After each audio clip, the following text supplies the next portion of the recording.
In today's video, I'm going to teach you how to fade in and fade out in CapCut PC. If you want your video intros to feel smoother and your audio transitions to sound more polished. This is one of the easiest editing tricks you can learn. Fades help your project start gently instead of abruptly, and they also make endings feel much cleaner and more professional. The good news is that CapCut PC makes this really simple. Let's start by smoothing out the sound.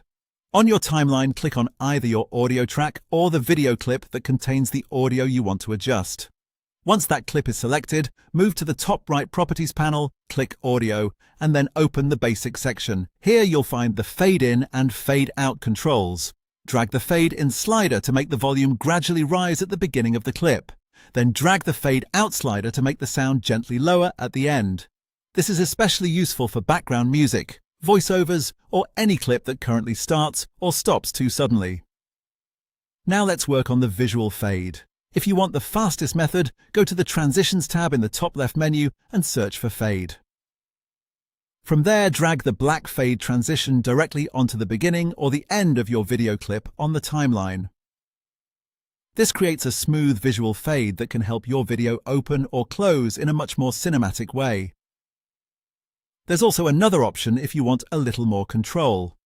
With your video clip selected, go to the Video panel on the top right and use the opacity slider to create a quick fade in with keyframes.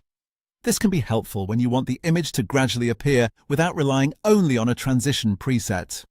Once both your audio and video fades are in place, it's time to test everything. Look closely at the beginning and end of your audio track in the timeline. In many cases, you can also drag the small white fade handles directly on the clip to adjust the timing visually, which is great for fine-tuning the result without opening extra settings. After that, press the spacebar to preview your edit. Watch the start and end carefully and listen for how the sound rises and falls. If needed, make small adjustments until the transition feels natural, and that's it. You now know how to create smooth fade-ins and fade-outs in CapCut PC for cleaner, more professional-looking videos.